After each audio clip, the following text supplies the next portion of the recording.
नमस्कार, मैं हूं पवन त्यागी, राजनीतिक विश्लेषक। कंगना रनौत मुंबई में राज्यपाल कोश्यारी जी से मिलने जाएगी। जी हां, ये खबर सभी टीवी चैनल ने लगभग प्रमुखता से दिखाई।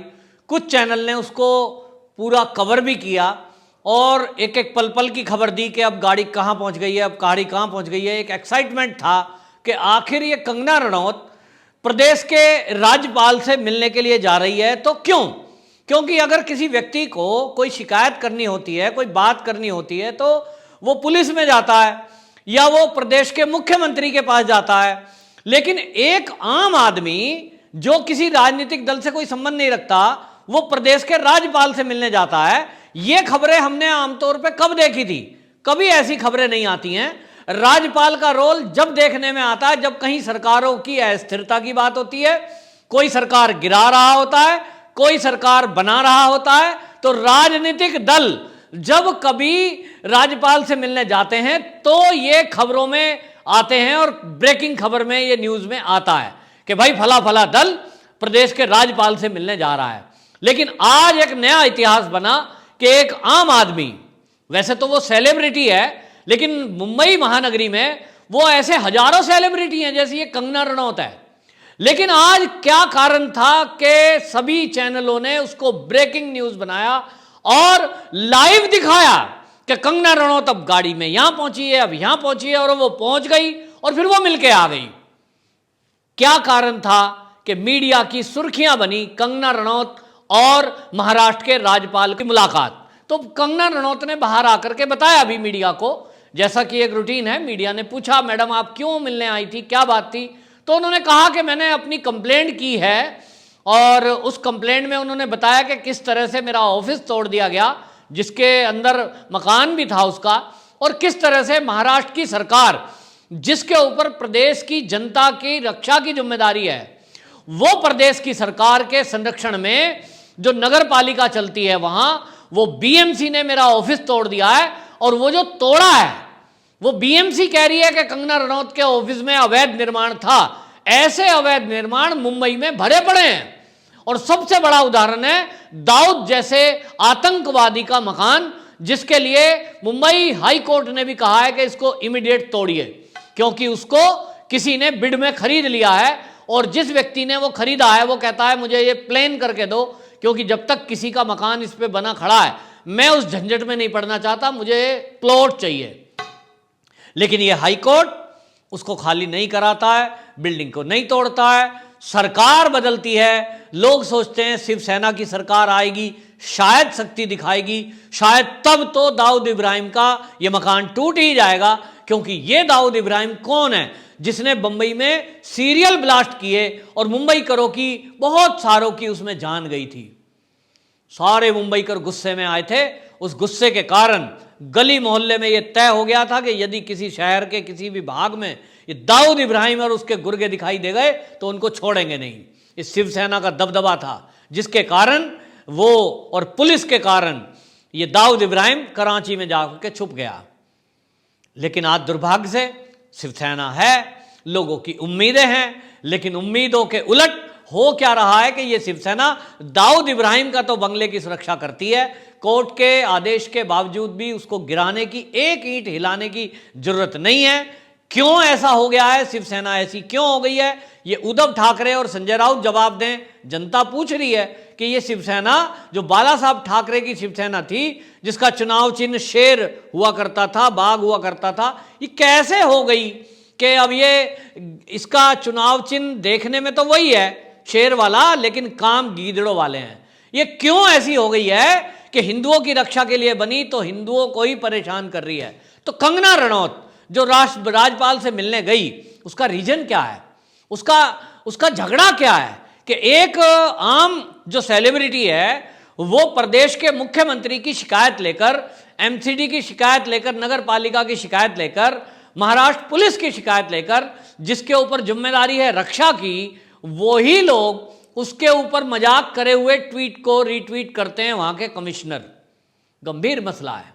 इस गंभीर मसले को लेकर कंगना रनौत राज्यपाल के पास जाने को मजबूर हुई, क्योंकि कंगना रनौत ने कहा कि राज्यपाल जो हैं वो प्रमुख हैं, प्रदेश के मुखिया हैं, कि जब अगर मुख्यमंत्री भी काम अपना ठीक ना कर रहा हो, जब पुलिस प्रशासन अपना काम ठीक ना कर रहा हो और मुख्यमंत्री और उसके मंत्री काम ठीक ना कर रहे हो, तब एंड में राष्ट्रपति के प्रतिनिधि होते हैं राज्यपाल, वही एक आखिरी चारा है जिनसे गुहार लगाई जाती है। कंगना रनौत जाने को मजबूर हुई महाराष्ट्र के राज्यपाल के पास, क्योंकि जब सुशांत सिंह राजपूत की मौत हुई, यहां से शुरुआत हुई और उस राजपूत की मौत को लेकर कंगना रनौत ने सबसे पहले खुलासा किया था कि कंगना, ये जो सुशांत सिंह राजपूत है, इसकी मौत के पीछे जो ये बता रहे हैं कि आत्महत्या है, ये आत्महत्या नहीं है, इसकी हत्या की गई है। और अगर सुशांत सिंह राजपूत ने आत्महत्या की है जैसा कि पुलिस बोल रही है, तो ये आत्महत्या इसने क्यों की, ये डिप्रेशन में क्यों गया? उसने बताया कंगना रनौत ने कि मेरे साथ भी ऐसा हालात हो चुका है कि जिन लोगों ने सुशांत सिंह राजपूत को ये पागल घोषित करने की कोशिश की है, वो डिप्रेशन में चला गया, ऐसा बताया है। ये हालात मेरे साथ भी हुए हैं। क्या हालात थे? आज उनका खुलासा हुआ है। और खुलासा क्या है? तो सुशांत सिंह राजपूत को प्री प्लान घेर कर माफियाओं ने, जो यहां गिरोह हैं, वो बॉलीवुड गिरोह ने, ड्रग माफियाओं ने पूरी प्लानिंग के साथ उसकी चाय में, पानी में, खाने में, कोल्ड ड्रिंक में, उसको पार्टियों में, खाने की चीजों में, जो बंदा बिल्कुल बीड़ी सिगरेट को हाथ नहीं लगाता था, उसको ड्रग दे दी गई, ऐसी ड्रग जिसका असर 2-3 दिन बाद से असर शुरू होता था, लेकिन उसके बाद उस बंदे को वो ड्रग चाहिए। हमने तो नाम भी नहीं सुना था MDM। ये होता क्या है?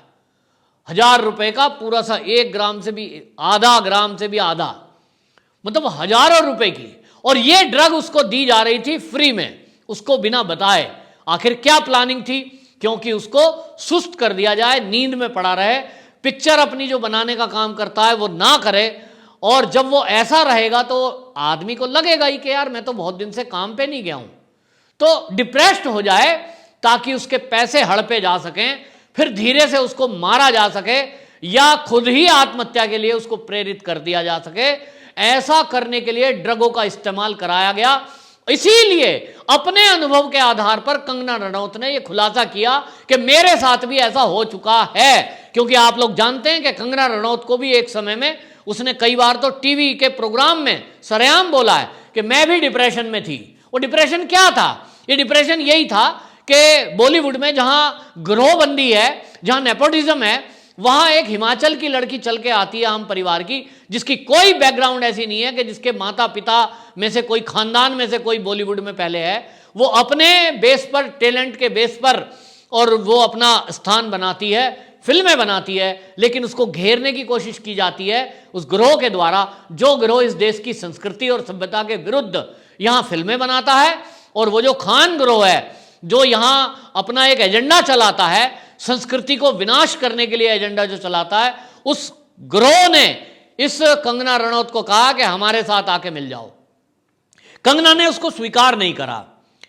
उसको बदनाम करने के लिए फिर वो काम करना शुरू किया कि इसको पहले ड्रग एडिक्ट बना दो, उसके बाद इसको डिप्रेशन कर दो, ताकि ये बॉलीवुड से दूर हो जाए, फिल्में बनाएगी नहीं, और जब फिल्में नहीं बनेंगी तो खाएगी क्या, और इसके बाद ये मुंबई छोड़ करके अपने घर को चली जाएगी, किसी के घर में चूल्हे की रोटी सेक रही होगी, काम खत्म। एक हिंदुत्ववादी सोच की लड़की महाराष्ट्र से, मुंबई से विदा हो जाएगी, जिसको सब भूल जाएंगे। ऐसे कितने ही हीरो हीरोइन जो कभी पूरे ऊपर आसमान पे थे, आज वो धूल में पिले, पता नहीं कहां गए, गुमनामी के अंधेरे में गुम हो गए हैं। लेकिन कंगना रनौत वो बहादुर लड़की है जिसने ये डिप्रेशन में डूबने के बावजूद भी उन गिरोह के चंगुल से अपने आप को निकाला और अपना इलाज करवाया।